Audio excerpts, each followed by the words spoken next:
देमी भेल जानबो ए तमे कैमरामैन भेल मुई कैमरामैन गो काढ़ी देमी के काढ़ी दिया ताहले चलो काढ़ी दोछ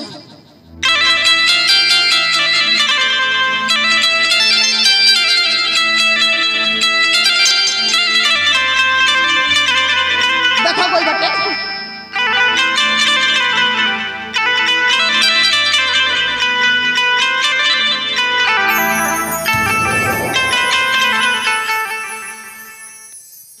देखलो तुम केनता काढसी फोटो हाय खूब सुंदर तमे फोटो काढे हां पोज दियो मैं काढ़ी दोछ हौ हो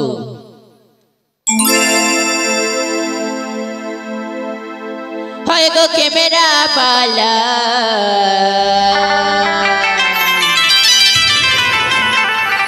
हाय गो कैमरा वाला फोटो गोटे माटा उठै दे फोटो गोटे माटा उठै दे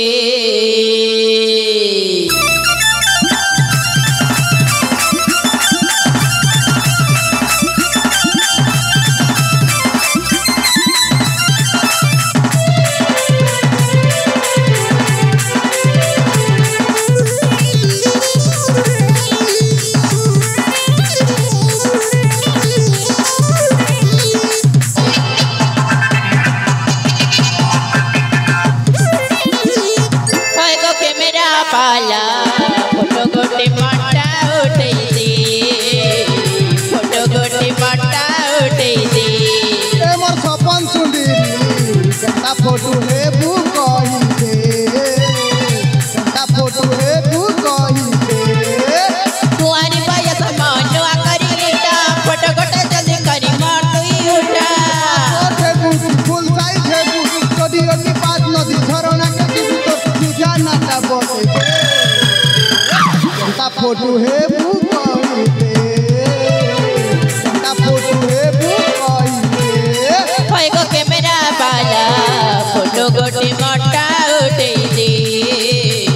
फोटो गोटे माटा उठै दे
देखलो तो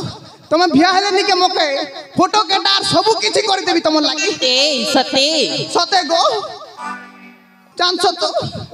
जे काने काने कर देबी जानसो के काना तमर शैम्पू लगे देबी तमर कपड़ा काची देबी मसला बाटी देबी भात रांधी देबी साग रांधी देबी पिला भी